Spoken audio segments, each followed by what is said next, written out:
Hey Ritesh, are you again going to wait for a few more minutes? I think, or we start on the dot, or we start like 5 minutes late. I guess just let's wait for 2-3 minutes. It's a Saturday afternoon. Yeah. Let people just trickle in, and then we can start. Yeah, maybe we'll start at 12:05. Hey Ritesh, are you again going to wait for a few more minutes? I think, or we start on the dot, or we start like 5 minutes late. I guess just let's.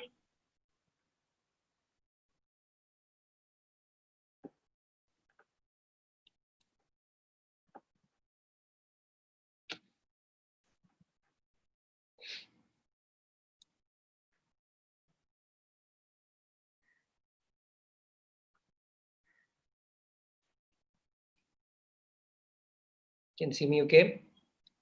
Yeah, perfect.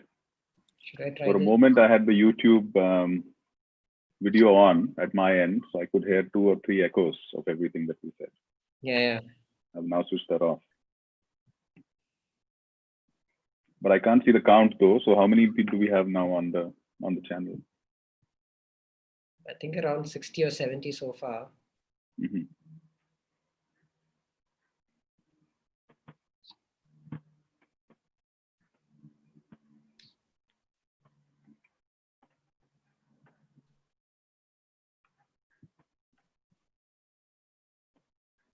Should we Yeah. I just try my screen share also.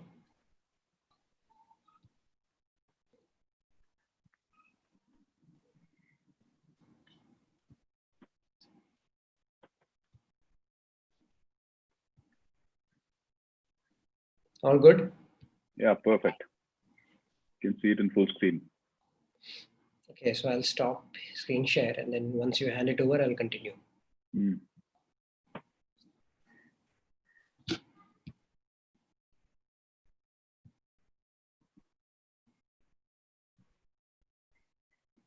Okay, let's get going.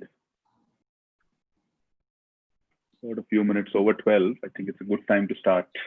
People will keep trickling in. Okay, so officially welcome everyone. Thank you for joining us on a Saturday afternoon for Great Learning's webinar on how to teach effectively using Olympus Digital Campus. First of all, I hope you, your families, your students are all keeping safe, you're being well looked after, and are looking forward to resuming the academic calendar. So we are very excited and looking forward to the start of the academic calendar as more and more colleges look to get their classes going. So today's webinar, we'll talk about Olympus, which is our digital campus solution and how it's helping academicians and administrators deliver high quality learning experiences remotely. Or as we call it sometimes, how is Olympus recreating the classroom online? So for this conversation, it'll be me and Arjun, and the conversation will last around an hour or so. And Arjun, who you see on the screen, is also one of Great Learning's co-founders. He also happens to be the chief architect of the digital campus. So Arjun, thank you for joining us. And now let's dive straight in. So you guys all know of Great Learning. We work with academic institutions like Stanford, University of Texas at Austin, Great Lakes, and several others, basically to develop and deliver high quality programs for working professionals. And since our learners are mostly working professionals with full-time jobs, it was important for us to teach them online in an engaging fashion. And, we evaluated several options that were available in the market, but soon realized that they were either conferencing solutions or proctoring solutions or LMS solutions, or in some cases, campus management solutions. But all of these were very non-cohesive, separate pieces, which did not offer much in the wake of a real user experience that we were after. So frankly, that led us to the decision of building something in-house. It took us a few years of work and considerable investment to create Olympus, which essentially, in our opinion, now recreates the classroom online. So that's going very well for us. And a lot of our working professional learners have benefited from Olympus over the years.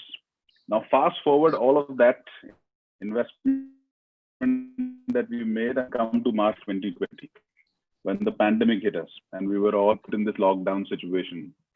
Now, at that point in time, something interesting started to happen. We received a lot of requests from academic institutions for guidance on how to effectively teach online.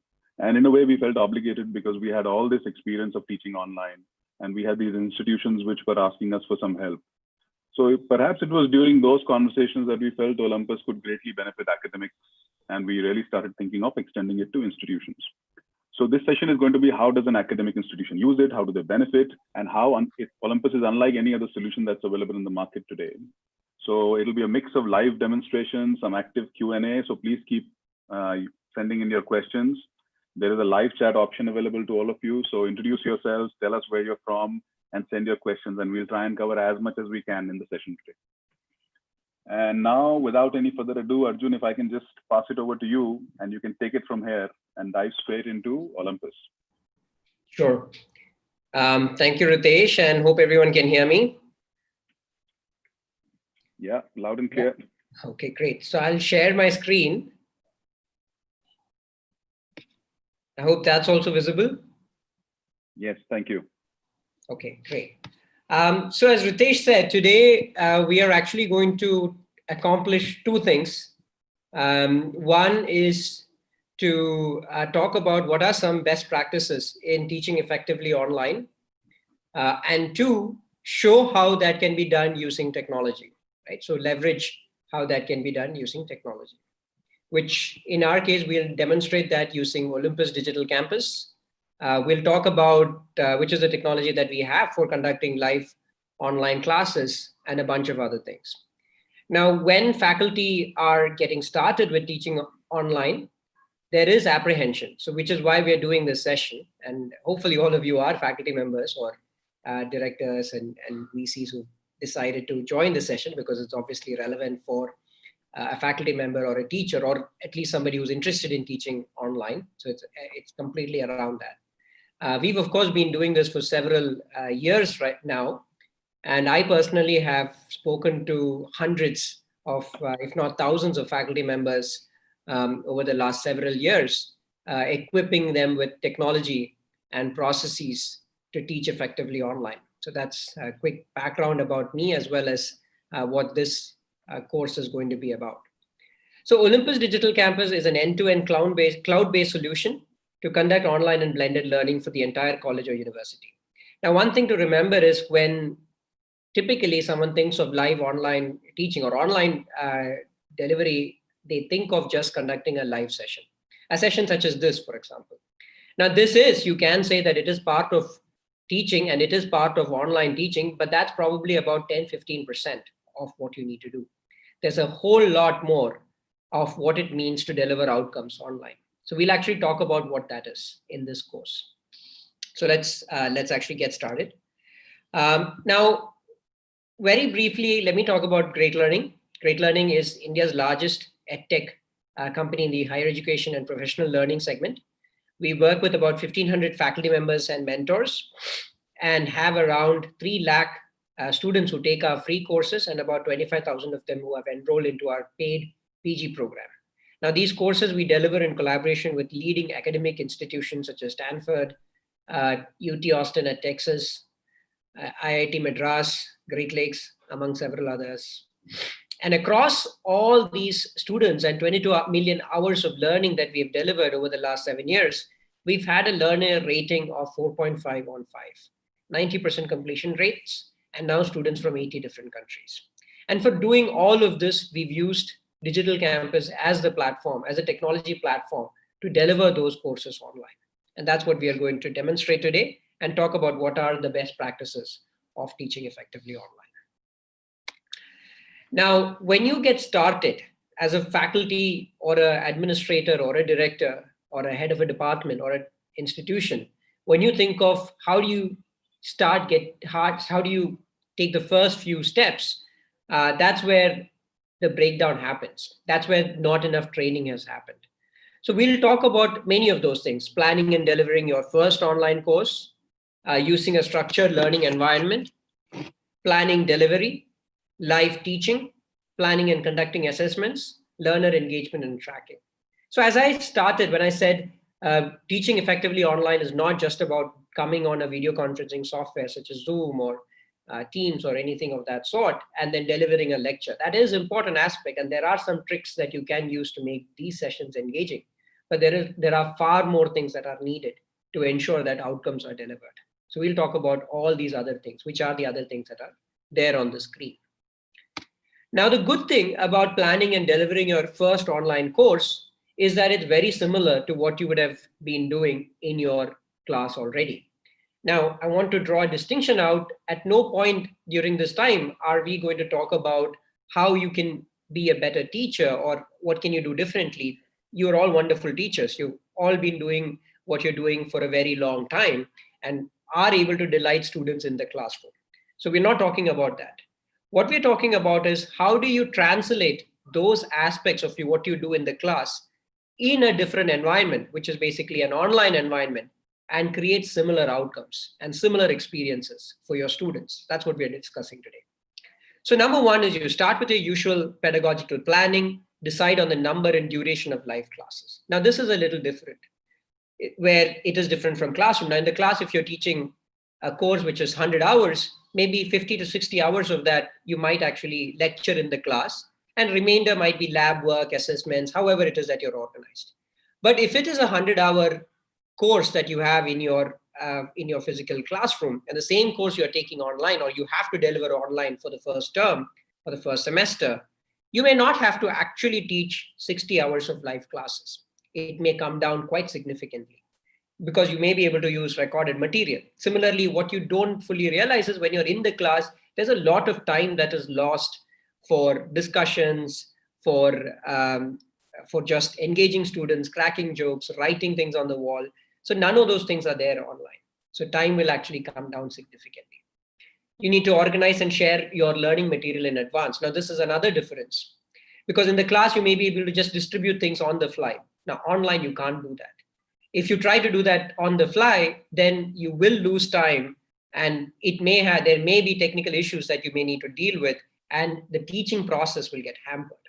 Instead, what you have to do is assimilate all that upfront, use a learning management system, as we will show in a bit, and then organize it and upload material there so it can be shared in advance. The same thing is for assessments and exams. Now, proctored examination specifically, which several of you would already know about, is an important aspect. Now, in the class, of course, you can stand in front and see if students are cheating.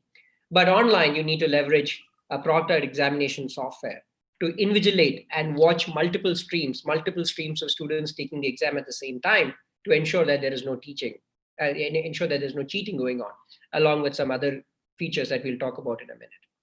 Tracking students' progress and engaging remote students.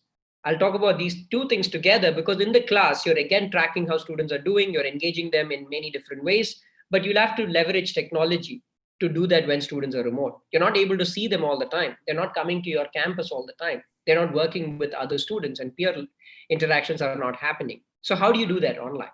So we'll talk about that.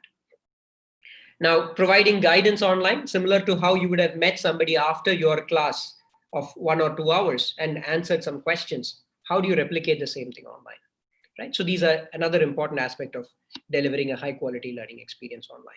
Getting feedback and improving fast. In the class, you're able to just look at students and then figure out, are they learning? Are they not? What do you need to change? How do you do that online? So getting feedback frequently is important. Complying with finally regulators. If you have to, if you're under a AICT or UGC body, you need to create documentation and record it in a certain way. That again can be done online if students are taking examinations. So these are some aspects of what you need to think through. We won't cover all of that here, but we will cover several of the things that are different online from your physical classroom environment. And as I said, if there are questions, please do ask in the chat box. We'll come back at a later point and answer those. Now, using a structured learning environment online is very, very important. Now, why is it important? Now, it gives visibility to and control to students. It gives visibility and control to faculty. It organizes and enables you to visualize everything in a structured manner. And that enables you to engage and motivate remote students. Now, this is actually interesting because in online learning, it's very important to provide control to students. Otherwise, what will happen is the technology will become the limitation. Some of you might have experienced this when you've just started working with technology. Now, if it's not a very intuitive, let's say, you're watching a movie and you're watching this on Netflix or YouTube or Hotstar or anything. If that platform was extremely clunky and difficult to navigate, then you will not be able to enjoy the movie. You'll spend all your time trying to debug the technology and get limited by that. So when you're doing online learning, it's exactly the same analogy. You want your students and faculty to focus on the teaching and the delivery and the learning. Technology should just disappear. So intuitive technology enables you to do that. Using a structured learning environment enables you to do that. Scheduling, conducting live classes, sharing learning material, conducting assessments, group activities, communicating with faculty and peers, and joining discussion forums for peer-to-peer interaction. I've clubbed this together because these are all the things that you have to do online. And making it all possible in one location is very important. It again goes back to this aspect of providing visibility and control. If it is not in one location, what happens is students end up getting lost and time gets lost. And that will create disengagement. And somebody, when it's not happening very fast, in an online world, some of you who might have taught online would have already seen this. The student gets up, switches off the camera and goes away. So everything being there instantaneously within a few clicks is super important to catch their attention and maintain it. Tracking grades and engagement, control progress and ensure learning happens, automate various administrative tasks, such as scheduling the session, sharing the recordings, collecting feedback, collecting attendance, collecting grades, allocating TAs for grading, tracking deferred dropout students, payments, invoices, all of these things you want to automate online so that you're not spending time doing administrative tasks. Now, this is a lot, right? There's a lot of material that we covered on why you need to use a structured learning environment. So let me actually show you how this looks so that you get an appreciation of what it is. Now, this is what you call a student dashboard or a student's view of the learning management system. Now, we are, of course, talking about our specific learning management system or our technology platform called Olympus Digital Campus, but you may want to consider something else. If you have something else, you see if it works for you in a similar manner. There is a course card. All the courses are easily accessible within a few clicks. You can go inside each of these courses. So these are the courses that are there in one of the PG programs that we are doing with UT Austin. So these are all the courses: optimization techniques, neural networks, marketing, something on analytics. All of these are here. So it's very intuitive. The student knows all the courses that they have to take. Completed courses, incomplete courses, and ongoing courses are all organized. So they know where to go. Now, if you go into one of these courses, if you were to go inside this data mining course, you can see how the material is organized there. There's a course outline, there's a schedule of the classes, there are videos that show you about what this course is about, a faculty giving an introduction and knowing more about the faculty, and all the videos, the data sets that they need, the material, the presentation that they're going to use in the class. Everything is organized and very easily organized in a week-by-week manner so that the student knows exactly what they need to pick up, when they need to. Assessments are embedded into it. So if you were to look at what it would look inside, say, for example, if you go click on the course outline, the student can see the course outline and read it.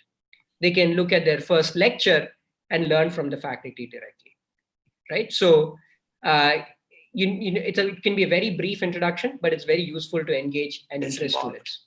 Then we can talk specifically. And you can constantly get feedback, whether this content that you're sharing is good or not. And that feedback is extremely important for you to figure out if you need to change the content, improve it, or just replace it in its entirety. Now, another aspect of this is around assessments and recordings. So once the session is over, if there's a live session that is there, the session recording should automatically come where. Again, as you see, it's super intuitive. The student knows exactly for that course where to get the recording. The content is here, the recording is here, the assessments are here. So it's all available within a few clicks. If you were to look inside assessments, you can see various kinds of assessments, projects, practice exercises, quizzes, all of that is organized in a very intuitive manner. And if you were to look inside a project, so this is one of the projects that we've given for the student. And so there is a project description here. It's about predicting some telecom, solving some problem for a telecom company. What are you grading that project on? Some exploratory data analysis, building a model, and providing actionable insights. And how do you need to submit this answer? So this is a project. Multiple choice questions look differently, but in this case, it's the project. And the faculty can provide a very clear rubric on how to grade. So this project is out of 60 marks, and you can say that these are all the things that you're looking for. So in this case, interpreting the KNN model, the student didn't do a great job, so got 2.4. And you can give personalized feedback on this. Exactly how you would have done if you were to correct a physical paper. So you can do the same thing online now using technology. And that you need. Without that, it will become a very painful exercise. If you tell the student to take a picture, upload that, or submit a Word document, then you take into a Word document, write things there in the Word document, upload it again, put grade somewhere else. All of this is a very messy process that you can easily avoid. There is a quick dashboard for the student to see. And this is what I was talking about when you give a structured environment. The student can just click on a few clicks and then attend their live sessions. If there is a new class coming up, all the sessions are scheduled here. They can see their quizzes, assessments within a dashboard, click and then attend it. If you want to do things around, they can see their leaderboard. Where do they stand in the class? They can see their grades. How are they doing across all their courses that they've taken, right? What are their marks for each of the courses? And where do they stand with respect to the others in the class? And if you're doing placements, you can provide material around placement automation, sample resumes, interview questions, case studies. And if you want to give them guidance, you can allow them to schedule one-on-one time with a counselor. And you can post your jobs here as well. So providing this structured environment enables somebody to get control over their learning experience. And that's what I meant by providing control is very important. So let's keep going. Now, the next aspect is actually the live delivery, right? Which is about the session like this. How do you teach? How do you cover the content that you need to cover? Now, one is through synchronous or live teaching, which is something that we're doing right now. And use that when you want to engage your participants, when you want to have a discussion, use groups and cohorts to personalize the learning experience, and use breakout rooms, polls, whiteboard. Now, all of those features are there in a platform such as Zoom, or in that case, it's there in our platform, but you need to do those things to engage students. If you don't know what they are, there's a course that we've put online. You can take a look at that course and see how to use them. Prepare and share learning material in advance and plan for 75% of the time. So this is a synchronous live teaching. Don't plan for the entire time because there's going to be questions and you need to leave 25% of the time if it's a 1 hour session or a 2 hours or a 1.5 hour session. Use asynchronous content when you want to cover information, where it's theory or concepts. So use synchronous and live teaching when you want to engage and reflect on what participants have learned. But let's say if you're teaching something in mechanical engineering, the concepts, try to cover that in the asynchronous content, and the application and a discussion, you bring it into the live teaching. Otherwise, if you're just going to give a lecture during live teaching, it might get very boring. So try to make it as engaging as possible. And even for asynchronous learning or recorded material, use pictures, animations where possible, use hands-on examples which are interspersed into your concepts and your theory. Break these lectures into 10 to 20 minutes so that there is not too much information getting covered. And again, an interesting aspect of asynchronous learning is that suppose there was a 10 hours of classroom learning, that will likely get covered in 4 to 5 hours, because a lot of the things that you would have done otherwise around cracking jokes and things like that, or just walking around, maybe there is some other distraction in the class, all of those things are eliminated. For both, it's very important to set an agenda up front, giving students control as to, again, it goes back to that control aspect of what they need to expect. In the class, when you're physically doing this, you can do this a bit more without that planning an advanced agenda, and you can roll and do this on the fly. In online, if you try to do that, the students will experience a very unstructured learning environment, and that will cause them to disengage and move on and switch their camera off. So many faculty members have asked me, how do you ensure that they stay engaged? So this is the advice. Keep everything fast, keep everything sharp, to the point. Don't try to take it outside of it. Give them an agenda up front and stick to the schedule that you are planning. Keep all your slides, videos, software all ready, because otherwise, again, you will try to solve this on the fly, and that will cause students to step away and come back. In the class, they'll never do it, as you know. If you're standing in front of the class and teaching, no student will have the guts to get up and go. But online, they can switch their camera off and do that. And you can't blame them, because you are trying to solve some problem on the fly. Embed quizzes and polls for engagement. Get comfortable with software. Don't try to do this for the first time. Practice several times and summarize at the end and bring everything together. Now, live teaching, there are a couple of different ways in which you can do this. You can use large classes of 50 to more, in which case, if these are with more than 50 participants, use a moderator and a TA, and use chat instead of Q&A with voice, and turn the students' videos off, not yours, but students. Like, for example, in this session, all of your videos are off. We can't see you. But you can chat and we are able to look at the chat, and Ritesh is moderating. For large classes, that's what you should do. Otherwise, the faculty will get distracted and the students will also get distracted. But if it's a small class, you can actually change that completely environment, okay, completely around. Ask all the students to keep their videos on. Call them by names, similar to how you would do it in a physical class, because it won't be an overload. There won't be many different questions coming up at the same time, right? And you can manage it. And it's actually encouraged to ask students to speak and use voice to ask questions, right? I know there is a gray area here between 30 to 50, and it can go either way. That's why I've left it like that. To summarize again, with this section, use whiteboards, breakout rooms, and polls for engagement. Otherwise, and try to do that every 6 to 10 minutes. Otherwise, if you keep going like this in a monotonous manner, students will leave. Now, let's actually look at assessments briefly, and then we'll wrap up, and then I'll pass it on to Ritesh. So assessments can be many different kinds of assessments. You can have assessments for attendance, as you would do in class. So come for the session, automatically the system can take attendance, as you saw in the student dashboard. We have integrations with various video conferencing software, and if the student has come or not, it'll automatically capture that attendance and make it available, right? You don't have to see who's come and written down their names. So it's technology to do that. You can have graded discussions in the class. In some courses, you can encourage students to participate. In a physical class, you would ask them to talk, but in an online class, you can ask them to write and assign grades for it. You can have MCQs, which are used in a question. You can get these MCQs created from question banks, use randomized questions, provide correct answers with explanations, and set a time after the quiz is over for the results to be available. All of these will ensure that students are not cheating, and so on. Assessments, as we saw earlier, could be a file upload. Many faculty members have asked me, what if I'm teaching a course where students have to draw something? So again, it's a great way to do with assessments. Ask them to draw on a piece of paper and then take a picture and upload that. And using our technology, you can grade that on the platform and then provide students the feedback. Assessments can be group or individual. Any file can be uploaded: Excel, Word, picture, whatever, formula. Proctored examinations, these must be your end-term examinations. There is a cost, of course, involved with it, but you can invigilate and do an entire examination for the 60, 100, whatever, 500 students that are there in that cohort. And in which case, an invigilator can see what the student is doing. Are they talking to somebody else? Is there someone else in the room?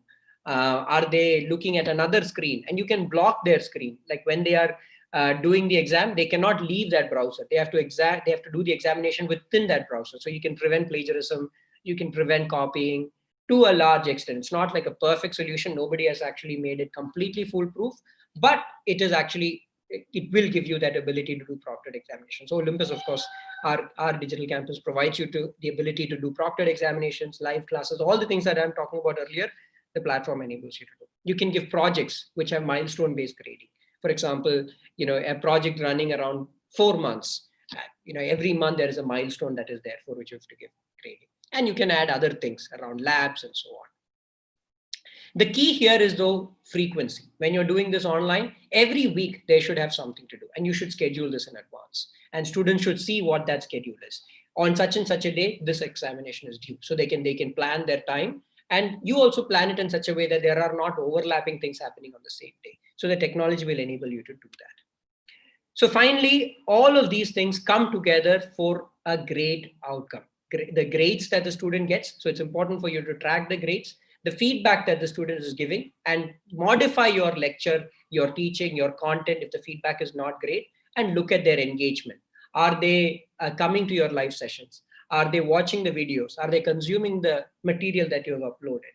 Look at their engagement using software. And the software can automatically prompt you to do that, like our software does it. And I can show that in a bit. But all of these things, if you're able to track, you'll be able to create great outcomes online and ensure high quality learning experiences and good completion rates. So that's mostly the prepared part of the presentation. If you're, of course, interested in learning more, please write to digitalcampus@greatlearning.in or call our number here, 750-313-9630. We also have a course, which I think we are talking about in the comment section, or that you're seeing in the chat. Please go take a look at that course. You can get further. A lot of things that we covered here are covered there in more detail, with lots of material to read from as well. And there's a short quiz at the end of it. For those of you who are interested, you can get a certificate for that as well. So with that, let me end here and then hand it back to Ritesh. Thank you, Arjun. That's on the dot at 12:30. So thank you for finishing this in perfect time. So there's a lot of questions that are coming our way. And most of these questions are about the ease of using this platform. And I guess that resonates with what we're hearing from the market also. As you know, we are in discussions with 100+ colleges about implementing Olympus Digital Campus for them. And one thing that they often ask us is, it's fine to show us all of these functionality. This looks great. The programs look great. Assessments, projects, everything together looks fantastic. But do I need a large team to make it all happen? Or can my teachers handle this on their own? So I guess that's a concern that people have. Yeah. How do they put their content out on Olympus Digital Campus, and how do they really use it for delivery? Is it a very complex animal to deal with? Yeah, no, it's a good question. And I've seen several other platforms. I think maybe it is stemming from that, where it is clunky, it is difficult to use, right? I won't name any names, but like the software my son is using in their school, it's actually extremely painful to use. And as a parent, I'm annoyed by that every night, trying to find out where to upload assessments. So let me actually show this to you very quickly to help drive home that point. Just like the view that I showed you earlier, which is the experience that the student has, there is an experience that is there for an administrator or a teaching assistant or a faculty or a program manager, however it is that is organized within your college or an institution, all controlled by access rights. So from the back end, this is what they see. They'll see all their completed batches, all their active batches. So I've logged in as one of our program managers or teaching assistants. I've logged in with her password. So a quick link to get to everything that they need. Now, scheduling classes, live classes, could not have been easier. The entire schedule is available here, date by date. You just have to press a button and schedule a class. So, let's say you want to schedule something for the end, for next week, or even at some point you just click on a button, and then it'll tell you whether this has to be what kind of a session is it? Is it for an individual or a group or a batch? Select the course, number of hours, and then just say next and schedule. You can see a couple of different options. There may be more options, and you can choose which one you want to do it. And by the way, you don't need any other license for Zoom. All of that is actually integrated into the platform. So we have a relationship with Zoom and Adobe and other platforms. So if you schedule a session here, you will automatically get access to Zoom. And it's not limited, it's not the free version. You get the full version of Zoom. So we have a relationship with them. So the license fee that you pay for Olympus Digital Campus actually covers the license fee for Zoom and all the other features that we talked about, proctored examinations and so on. Right? So you just have to do this to schedule all your live classes. So the entire academic calendar can actually be scheduled in advance on that planner. You don't have to schedule session by session. You don't have to share any links. All of these things are scheduled in advance and then will be available in the student dashboard. It will be available in the faculty dashboard to click and come and so on. Similarly, so the entire calendar year can actually be scheduled in advance, and automatically the sessions will populate into the student dashboard. They just click one and come. They will go to the faculty. They'll get it on their email. The students will get their email. Just click and then they can come. Attendance is automatically recorded from the session. Feedback is automatically collected. Recordings are taken after the session is over and made available in the student dashboard and for the faculty to see. All of it is automated. That's the magic of this, what we call the smart scheduler. The same thing you can do for assessment, schedule everything in advance, right? To upload content or organize it, just go into the course. It's a few buttons and then you can click and upload it, right? So it's again, all of this has been built in a very, very intuitive manner. Within a few clicks of a button, you can actually go in and upload all the content. It doesn't take any effort, and it's extremely intuitive.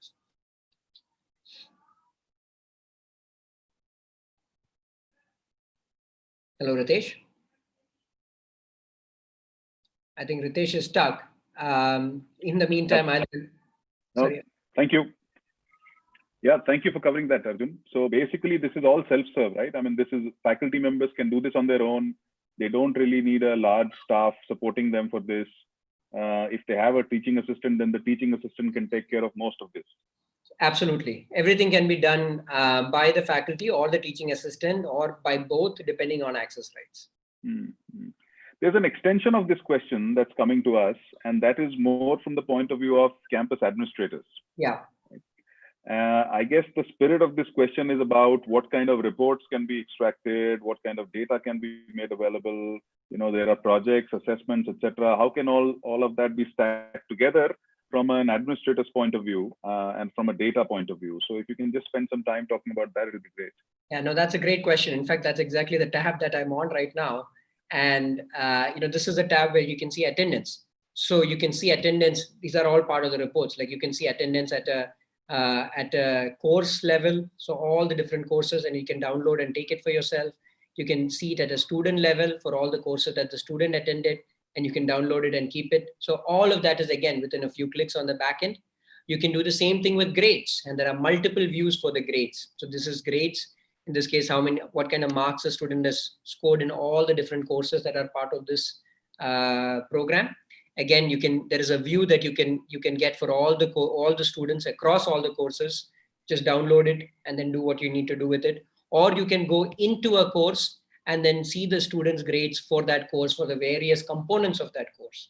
Or you can go into a student and then see how the student has done across all the different courses. So all of these pivots are very, very easily possible, and all of that material can be downloaded if you want to do any further analysis than what is already available. Right? So that's one aspect. Feedback, we talked about it. So this is a quick view of the feedback. So the feedback that was collected is available here, and these are all configurable as to what you're asking for. In this case, you're asking for concepts, explanation, covered, teaching methods. So all the feedback is again available for an administrator or a head of the department for those sessions, and then to take whatever analysis that they need to do, and then decide on some action if they need to do it, right? Payments, invoices, there are ample features around that. All of that is again taken care of. If the students have to withdraw from a course and they want to re-enroll for another one, again, the functionality is provided for that. So payments, invoices, feature, all of that is again available here. We have built a very powerful tool called learner engagement. So this is a very advanced view and a detailed view of everything that is related to a batch or a student. So for example, in this view, you can see for all the students in this batch, I think there are close to 100 students here, you can see attendance for across all the different courses that have been taught, their average ratings that they've given, the ratings where they've given a less than 4 on 5, what feedback they've given at the mid and end program. You can see the amount of videos. These are asynchronous videos. So out of 300 videos, the student has watched 164. You can see that across all the students. If there are other learning material shared, such as assessments, practice assessments, some reading material, you can see how much of that the student has consumed. And there is a machine learning model that looks at all of this information and then tells you which student you need to pay attention to. So based on all of this information, session marked and all. So it's saying that, this underlined with orange is a student that you need to pay attention to, because that there is something happening here. The student has been missing a couple of sessions, right? Or maybe not missing, but has not been submitting things on time. So this model enables you to bring your attention to those specific students that you need to now take some action around, either call them up, provide some learning intervention. So otherwise, again, the problem is in remote learning, when you're not able to physically see them, you wouldn't know what to do. So here you can find out which student you need to pay attention to and with specific information on what you need to do. Because for this student, it may be more about come more to the online classes, right? Your attendance is only 60%, whereas everybody else's is 80 or 90. Similarly, or for another student, it could be about, you're not submitting assessments on time, or you're not watching the lecture videos or the practice exercises. So you can actually track at a very granular level and provide personalized feedback and support. And it again goes back to what I talked about earlier. How do you create that personalized experience, leveraging technology to create excellent outcomes? That's what this learner engagement dashboard enables someone to do. Similarly, engaging students is also like in the class, you may call people's names out. So the system here will prompt you to do that. And give information to the system. So we have an integration with WhatsApp where we talk about, there is an assessment is due now, please complete it. Or call out the names of students who have done very well. This Abu Jacob Verghese has gotten 100 and, Vikrant has got 99. So calling out specifically the names of the students who've actually done an excellent job, right?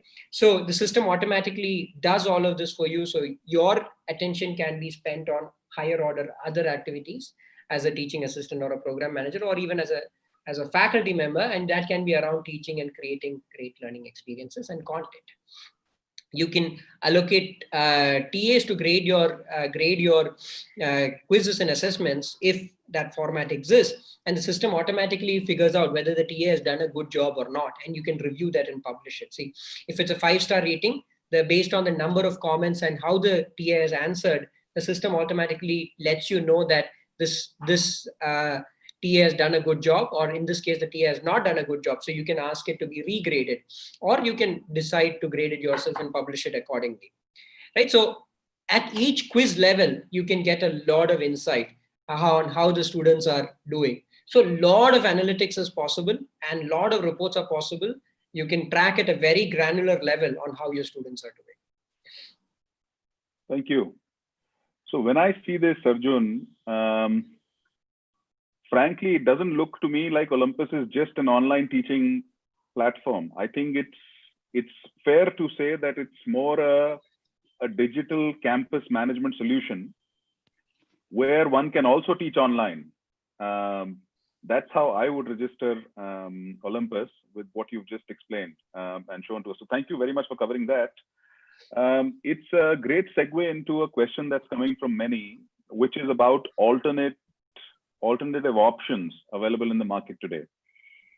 So many people are being approached by conferencing platforms today who are offering, let's say, 2 or 3 months of free services for conducting classrooms online. So how would you say that Olympus stacks up against some of the popular names in the market that are approaching colleges?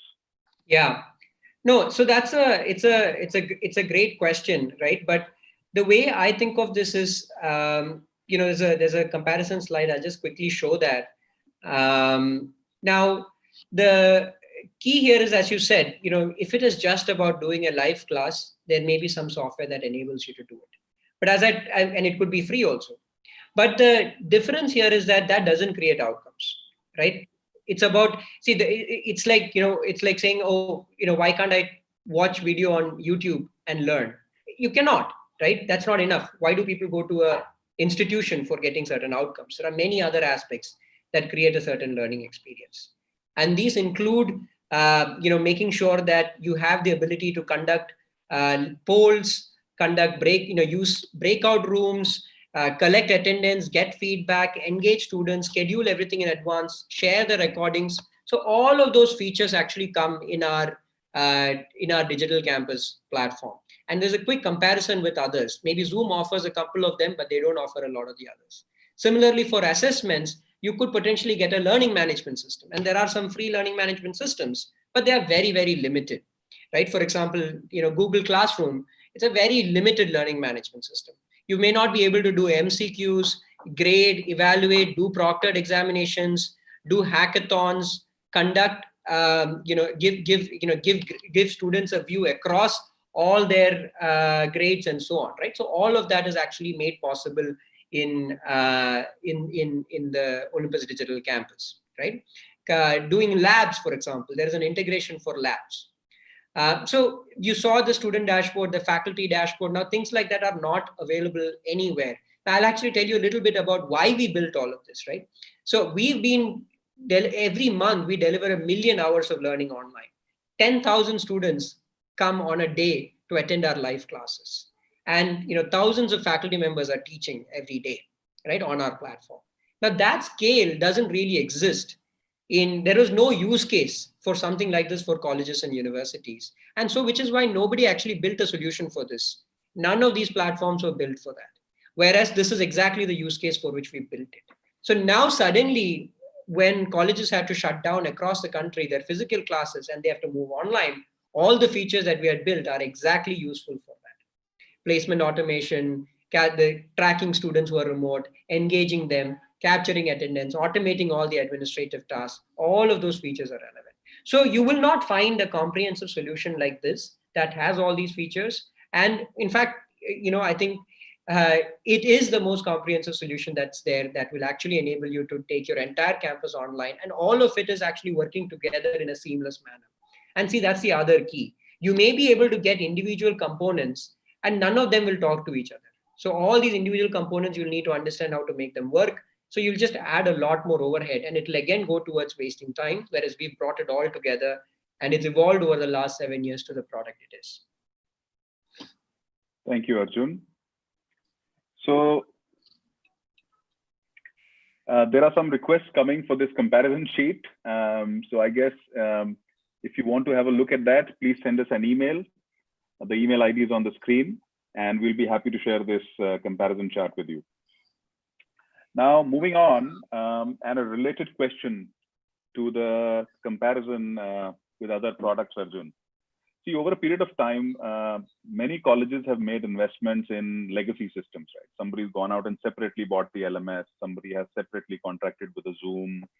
Somebody has separately paid a proctored examinations solutions provider, right?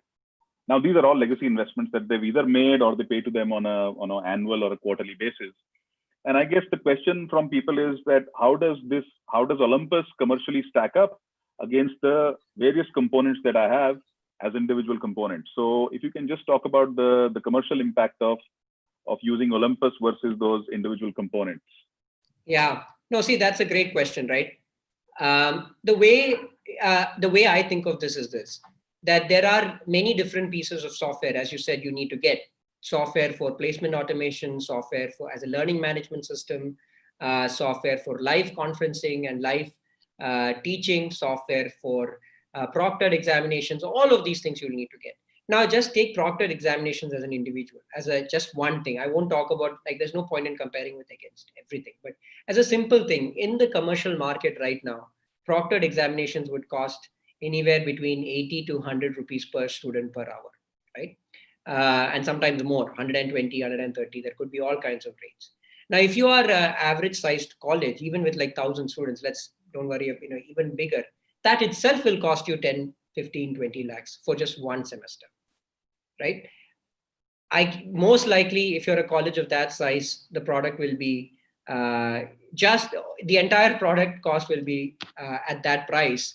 If you're that small, if you're bigger, of course, the price will be a little bit more. But then, of course, the amount that you pay just to do proctored examinations will be far more. So one way to look at it is, what you would have done just to pay for proctored examinations.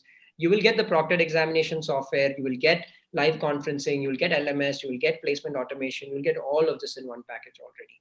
The same thing will go if you actually look at each pieces. For example, several LMS software is available for, I think 3, 4, 5, 6 lakhs a year, but our LMS is free, right? Olympus as a digital campus is free. We are not really charging you for that. We're charging you for the proctored examinations and the live teaching, right? If you didn't want to do that, then it'll actually come to a very small fee, right? So there is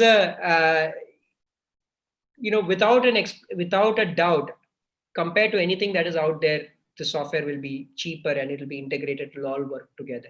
As I said, nobody will be able to do this because we've actually built it for this purpose over 7 years, and we just could not offer it commercially because there was no takers until like 3 months or 4 months back. And that's why right now we are having a lot of colleges and institutions and departments signing up. So I guess your argument in summary on commercials, Arjun, is that that a single payment that a college makes to us for Olympus is significantly lower than the cumulative sum of what they would have paid for an LMS, what they would have paid for a proctoring solution, what they would have paid for conferencing solutions. And after having paid more for those individual components, they would probably not get the same cohesive experience that Olympus provides. Exactly. That's exactly right. Okay. So in case you guys are interested in finding out more about costing, because I see quite a few questions to that effect, please, again, drop us a line. We'll be happy to get into a discussion and share more with you, like detailed construct of how much does it cost for you to use Olympus Digital Campus. Oh, one more thing I wanted to say. Cognizant of time. Yeah. So, there is a complete free version of this also, right? So there is I forgot to mention that if you're just a faculty member, and as a faculty member, you just want to conduct classes for your students, and it's not at an institutional level. So you may be having 50, 100 students, whatever that is, then it's completely free. all the things that we talked about, the platform, the live learning, the proctored examinations, all of this will come free. So as an individual faculty member, there is no need for you to wait. You can sign up and start using, and then talk to your institution to do it at the institutional level. Obviously, the commercials are for an institution. Fabulous. So how does an individual faculty member get started? They just drop us an email? They just drop us an email. We'll create the credentials and send it to you. Oh, fantastic. Okay. So the final 10 minutes, Arjun, I would want you to shed some light upon how does one teach effectively online? Because there are several questions which are all pointing to that same theme. I guess everybody's saying that they don't have too much experience of teaching online. They're all fantastic teachers who know how to hold an audience in a classroom. So are there any tips from your experience of how can one teach effectively online? What are some of the things to watch out for? How can they be better prepared? Yeah. See, I think there is, it's a great question, and I've discussed this with faculty members who are teaching online for the first time, several times. I think the challenge is about trying something new and apprehension, right? That is the number one thing I would say. And, I was on a panel also a couple of weeks back with some very senior directors of institutions, as well as vice chancellors. So again, the first point is around mindset. As a faculty member, you need to change your mindset to being one of a student, to learn about this aspect of teaching effectively online, right? So there is a learning process involved. Expose yourself to what are some of those tips. And so several of the things that we covered here are those, right? So number one is you'll have to do a little bit of learning. You'll have to change your mindset, be willing to adopt technology because there's no other way to do it. Understand that it's not the same as coming on a screen and giving a lecture, right? There is more to it, which is what we talked about. So let's start that as a basic foundation. Change your mindset. You'll have to start learning this oriented. Number two, related to that is also think about the student experience a lot. In the class, you don't have to think about that. You're used to a certain style, but online, you have to think about the student experience. And when I think about the student experience, there are several things that come to my mind in one shot. Number one is when they are in your live class, when they are interacting to you and listening to you, how do you capture your attendance? How do you capture their attention? So that some of the things that you did in the class, you can do it here. Crack a joke, connect it with something else that is there. So you are keeping on bringing them back. So those softer elements, you don't need to use technology entirely for that, but definitely crack a joke, talk to them, imagine that they're there in front of you, and then you're directly talking to them. It will change, as opposed to just being very conscious about yourself. It will change when you think that there are 60 people sitting in front of you and you are directly talking to them, you are cracking a joke, you are imagining how they will react to those things that you are doing, right? So that's number two. Number three is use the tools that we talked about earlier, whether it's a breakout room and give them a small activity and you pop in, pop out, you go around and see how students are doing, or you ask them a question and ask them to chat and you read the chat out so that you're again engaging them and drawing them back. Or you do a poll so that you know that the students have to answer that poll so that you are there. So several of the things that we talked about earlier, definitely do those to keep people engaged and keep bringing them back, right? Then it's about how, about this aspect of being very, very organized upfront. We talked about that, but I'm just summarizing that again here. People will lose interest, and some of you who may have kids at home have seen this, right? And I know this. If a teacher is taking time to do something, the kid just walks away. And that's exactly some of you are college professors or even, MTech and PhD professors. The same thing is there in adults also. It may not be that they are, like my daughter yesterday, we got a message from her teacher saying that she's 5 years old. She's actually hanging on the curtain during a live class. So she says it's a safety issue. As parents, both of us are working, but my daughter was hanging on the curtain. Right? As adults, maybe your students may not be actually doing that, but they could very well step away. The faculty might be fumbling, trying to use software or trying to find out where material is. And the student says, hey, the faculty is taking some time. Let me just go to the bathroom or let me go get some water. But when they go, instead of coming back in like 30 seconds, maybe they come back after 10 minutes. So as a faculty, as you're teaching, it's super important to be extremely organized and have everything within a few clicks. and make it in such a way that if the student even leaves for 5 seconds, there's something that they will miss. Right? So that goes into this preparation. Don't try to do anything on the fly, on the live. Do rehearsals.